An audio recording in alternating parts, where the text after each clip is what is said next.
So he got pulled over for speeding, and on the video cam footage that the officer was wearing, you can see the officer walk up and he goes, "Hi man, how's your night going?" And the dude that murdered my uncle goes, "I'm having a fantastic night."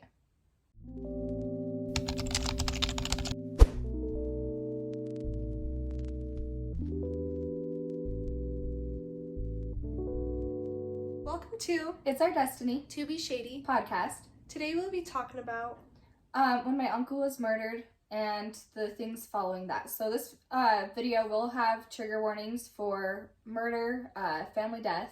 So if that's not something you're comfortable listening to, and possible talk about trials and guns. Yes. Okay, so right after I turned 14, it was 2014, and my uncle was murdered. He was murdered in Casper at the Rax Bar.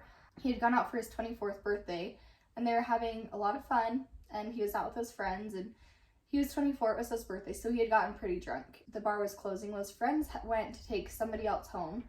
They ended up getting in a rollover accident on the way back to get him.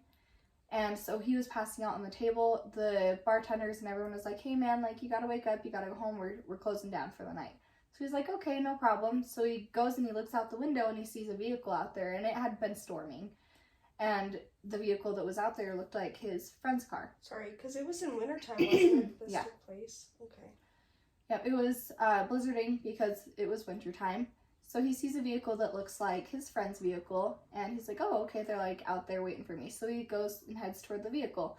Well, everybody inside that was closing up, they're like, "Oh, look at this dude, he's about to walk in on his friends having sex." They're probably out there having sex in their car, so they're all watching out the window.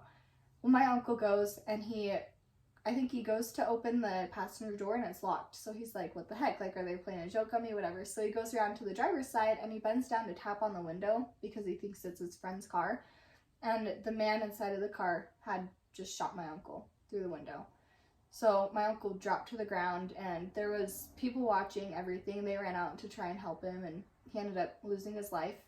The man who had shot him was an ex-Marine. He was dishonorably discharged from the Marines because I believe it was because he got into a bar fight. So when we found out that my uncle had been murdered, I believe I was homeschooled at the time. We were downstairs in my parents' basement and my mom had gotten a call. It was me, my mom, my younger sister, and my uncle was there. Well, she had gotten a call and it had been from my grandpa, but I didn't know at the time. And she immediately broke down and was crawling across the couch and screaming "You're lying to me, it's not true." And I didn't know what was happening, but I knew it wasn't good. And my little sister was watching my mom freak out, and I didn't want her to see that. And she told my uncle to bring us upstairs, and he didn't know what to do. He doesn't have any kids. This was a different uncle? Yeah, my uncle on my dad's side. So he didn't know what to do. He doesn't have any kids. So we just went upstairs and we waited for my mom. And she came upstairs and she told us that my uncle had died. And I don't know if she knew how he had died at this time. But after everybody found out, they all came over to our house. The atmosphere in the house was just so somber almost. Mourning, you could feel. Yeah, you could feel everyone was just mourning. And my other uncle on my mom's side, he is mentally disabled, and so he was the only one. He doesn't really quite understand or get it, so he was laughing and watching kid movies and stuff. And me being 14, just turned 14, it was difficult for me to sit there. I didn't really know how to act or react to any of it. But I remember that night I was sitting at the top of my stairs and my family was downstairs. I got this just feeling washed over me, and it felt like my uncle was there with me. I'm just sitting there, and I remember telling my mom, and I don't remember how my mom reacted, but I remember telling my mom that I felt like he was there with me, and just this feeling of almost calm just washed over me. Yeah. We did end up having to go down to Casper for my uncle's funeral, and the man that had murdered him got out. He was out on bail the day of my uncle's funeral. So I remember we were all scared because he had murdered my uncle and he got out in Casper, and we were in Casper at my uncle's funeral. I remember at my uncle's funeral, there were so many people there. My uncle was so loved. I walked up to his casket. I don't think I'll ever go to another funeral because of that. I walked up to his casket and I looked at him, and there's no way to explain the feeling you get of seeing your family member laying in their casket. I remember my aunt my mom's twin, she was like crying over his casket, like almost crawling into his casket. It was... Yeah, because they look so cold. And for me, like, if you lose a sibling that close to you, it'd be so hard. I couldn't even imagine losing any of my siblings. My siblings are in high school right now. It scares the heck out of me because that's when most kids get into car accidents and are not using their brains. Like, yeah, it scares me to death. Yeah. So I couldn't even imagine how your aunt felt, your mom, even, you know, your grandparents, because I'm pretty sure, like, my parents tell me all the time, parents are supposed to outlive their kids. And that's the second child that they've lost. Wow. And being a mom myself, that I don't think I could go on if I lost a child. No. After the funeral, we came back to Green River. It was a while after that. The guy that had murdered my uncle was on trial for murder. So we had to, the attorney or whoever it was, I was 14, so I don't remember who it was, but they paid for our hotel stay. We had to be there for, I believe it was a week. Wow. And so we stayed in this, like, it was a really fancy hotel. It was cool being in the hotel. I was young, so, like, the trial didn't really, like, hurt me. Like, other people and I couldn't go to the trial. Like, my family had to sit there and they had to watch the video footage of it happening to my uncle and all the pictures of him and all the scene footage, all of that. So for them, it was really hard for them. I'm sure. And his family was there. He was smiling while they were looking at the crime scene photos, and yeah, my family had to sit there and have no reaction because if they reacted, they would be kicked out of court. Are you serious? He was smiling? Yeah. And they tried to put his grandpa, someone in his family that was old, in the same elevator with my family when they were going up the elevator. And my family got out of the elevator and was like, you can just have it. Wow. The night that he murdered my uncle, he had gotten pulled over for speeding because he fled the scene. So he got pulled over for speeding, and on the video cam footage that the officer, like, was wearing, you can, like, see the officer walk up and he goes, "Hi man, how's your night going?" And the dude that murdered my uncle goes, "I'm having a fantastic night." That's scary because there's a lot of people that are probably terrified of something like that happening. And so your uncle, he wasn't a very big man. No, he was big. He was big? Yeah, he was like 6'4". Was he like, okay. So he was like my dad. Yeah. Big, okay. So, but he was also really sweet. I don't think he would have came off as threatening. Like, yeah, well, he used to go to parties and stuff because he was young. And there would be people, because he was a taller guy, they'd try and fight him. It's like the little man syndrome. They're like the biggest guy in the room. So they try and fight him, and he would be like, "I'm not going to fight you. Like, I'm not going to fight you." The guy that murdered my uncle actually got kicked out of the bar that night because he was creeping out a bunch of people. So he had been there from the time the bar opened to the time the bar closed, and he was waiting outside of the bar, like sitting in his car. And there's actually a GoFundMe that started after he went to prison to get him out of prison, saying that he wasn't in the wrong. And in it says, like, he did the responsible thing and he was trying to sleep in his car because he had drank too much. And 911 responders actually, like, recommend not to use a weapon. Like, did he even try to call 911? No. So then his first reaction was just to shoot. Yeah, see, it's so hard with a carry state because Wyoming is a carry state. It's hard to kind of trust that you're going to be safe in those kind of situations. He claimed that my uncle tried to punch through the window. As you probably know, it's almost impossible to punch through a car window. 100%, yeah. And all the glass was on the outside. So, it was like in his arm and everything, like from the blast from him shooting, and the glass went outward. There was no glass on the inside of the vehicle. And so him saying that my uncle tried to or did punch through the window, that's impossible. Yeah. That's how they prove break-ins too. Like, they check to see if the glass is on the inside or the outside. They looked at the gunpowder residue too, and it was all over him, the guy that murdered my uncle, and it wasn't on my uncle. So that proves that the window was up when he shot.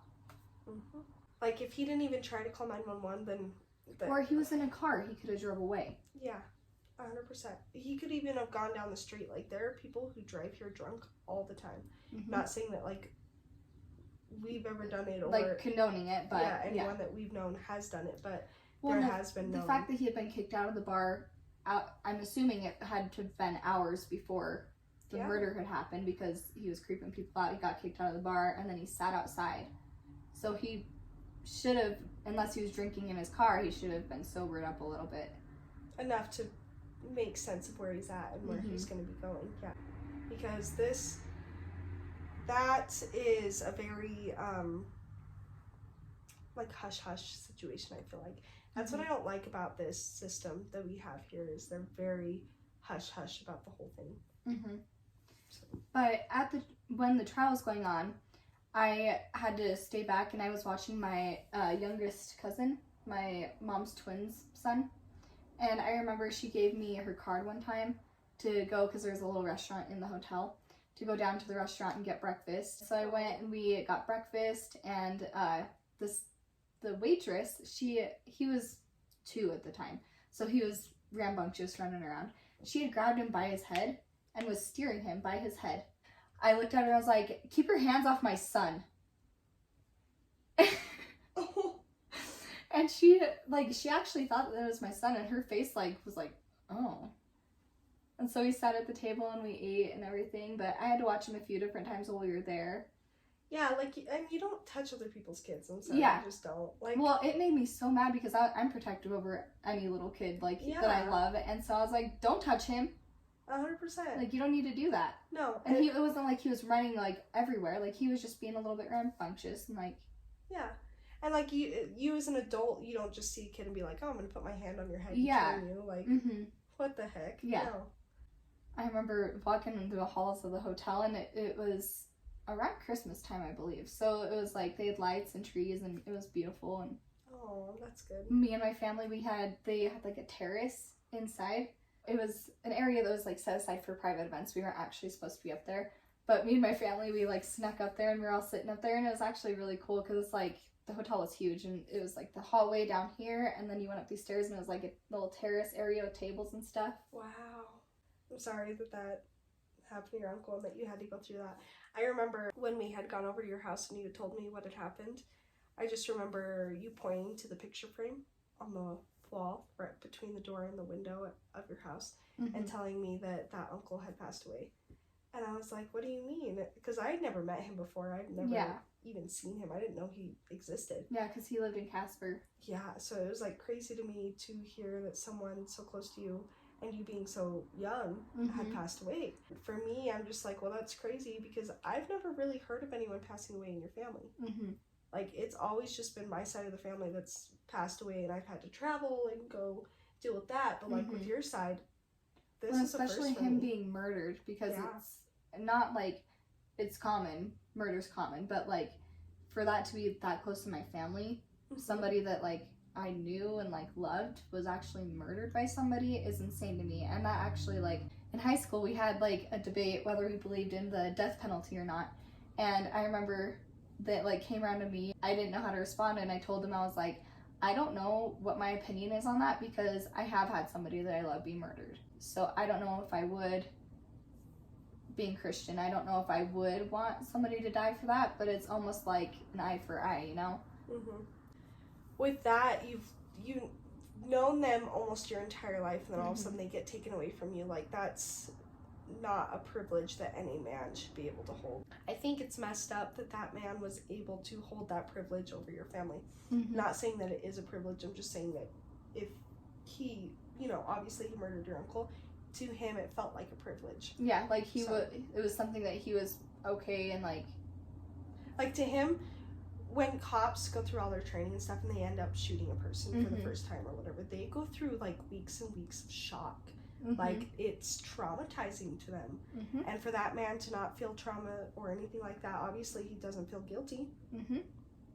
He actually been bragging in the bar about, because he was in the Marines, about how he's like killed people all over the world and things like that, and his family was very wealthy, so his bail money, or his bail, was set to, I believe it was $500,000 or it was $1 million. It was a lot of money, and they bailed him out.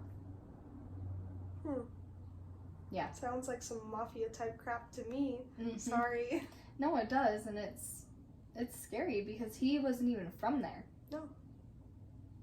And that's why when we do go out to the bar, we try to be extra, extra careful because 100%. we've seen stuff like that. Like that shooting that happened here in town at the bar.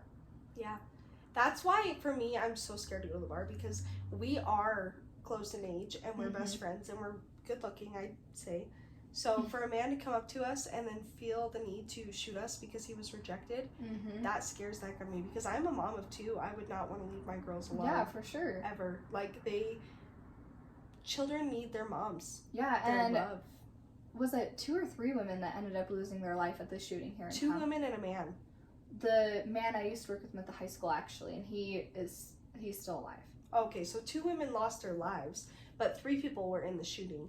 And the bartender actually ended up running away to a different bar and having that bar call the cops. I remember getting off of work because I was working in Castle Rock when this happened. I remember getting off of work and there was cops everywhere and I didn't know what had happened and I was freaking out and I called my ex-boyfriend my boyfriend at the time because he had my daughter and I asked him, like, do you know what's happening? Like, where are you? And he was an alcoholic, so he told me he was getting drinks. I asked him, like, well, where is it? My daughter? Where's my kid? And he goes, she's in the car, she's fine. Oh, and by the way, a shooting happened, that's what happened. And I'm like, you left my daughter, this man was at large.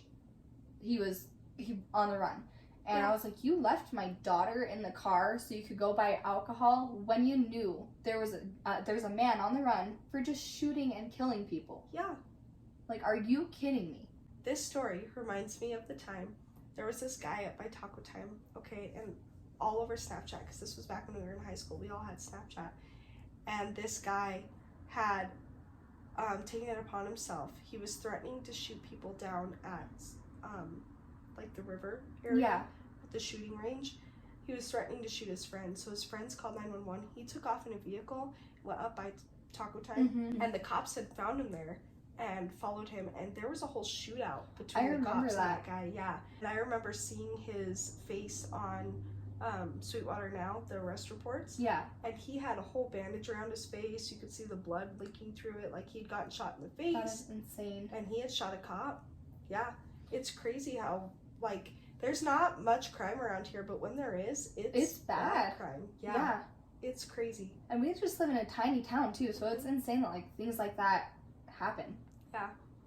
It was very scary. I remember his name, or I did remember his name for the longest time after that, because I was terrified of something like that happening and thinking, okay, well, I need to really watch out for this, because there's a lot of, like, we live next to a town that has a lot of druggies, and I'm not saying it, like, but generally that town is known as the drug addict town.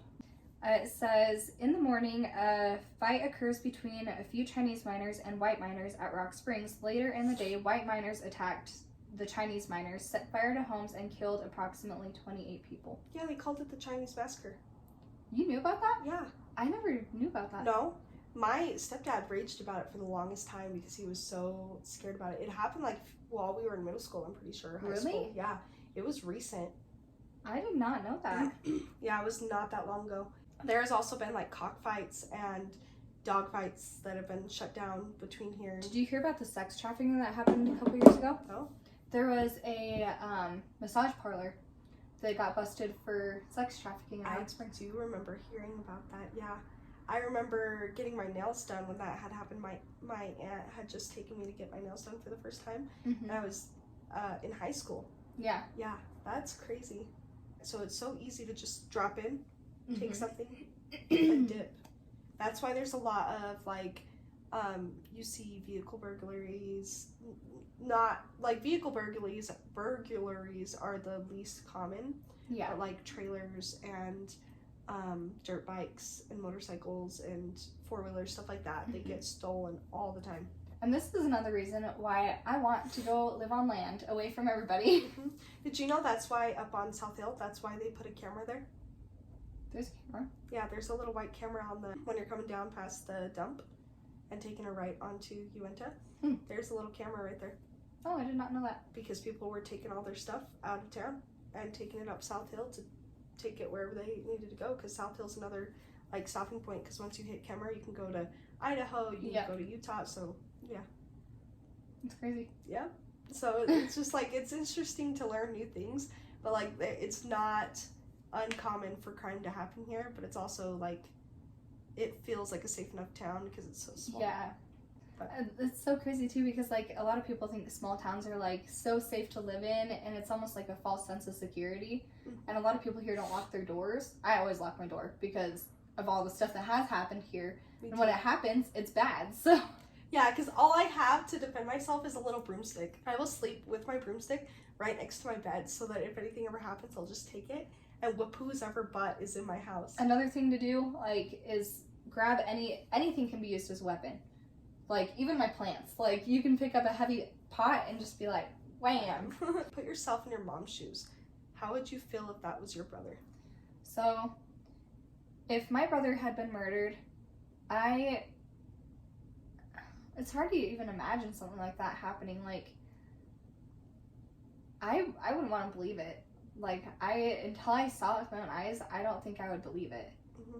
And it would be devastating. And he's got 2 kids of his own. I don't even know how I would feel about that. How would you feel? If it was my brother, I would be absolutely outraged, dude. Like, for me, I'm such a caring person, so like if anybody messes with my family, I'm the oldest sibling. So for like, I just have this like mama bear. They're my children as well. So if somebody were to mess with my siblings, I'd probably find that person and go to jail. Yeah. Why isn't it also called murder if you attempt suicide? Because if you're trying to kill yourself, shouldn't you be treated like a person who's murdering somebody? Yeah, that's a good point. That's interesting. I don't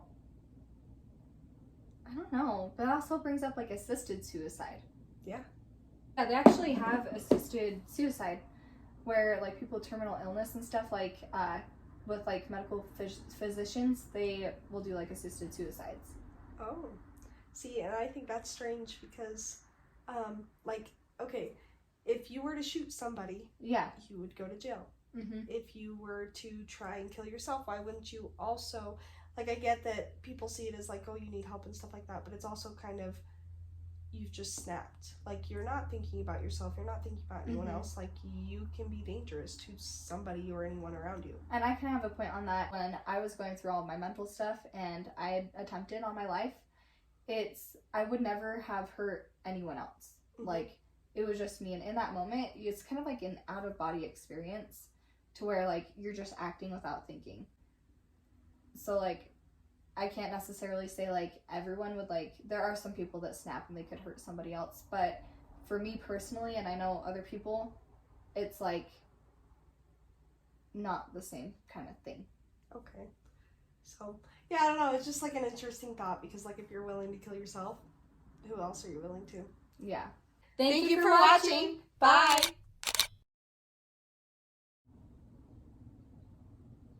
What? Okay, that's what I said. Okay. Stranger danger. Gosh. We both have really bad ADHD, so that's why we talk a million miles per hour. Accidentally locked herself in this building and then never left, so... Yeah, exactly. Just kind of died. Oops. Have you ever seen Raising? Yeah. That's what it reminds me of. It's the girl taking the TV over the head. There was this story being told of how people used to camp out between our town and the town right next to us, all in tents, and they used to live in Rock Springs all in tents. I can't remember why or what had happened that was so historically, or what had historically taken place there, but yeah. It's so insane, all the things that happen in like such a small area. Well, and that's what's perfect too, is we're such a small area that we're really close to the highway, so it's easy to get away with that kind of stuff because you just drop in. Literally, the highway runs right through our town. Yeah. Damn, I did not know this happened in Rock Springs. What did it used to be called? Hang on, I'm gonna look it up real quick. Okay. Is that what I said last time? Welcome to... Yeah, yeah, you said welcome to... Oh no, I say welcome to... Thank you for watching.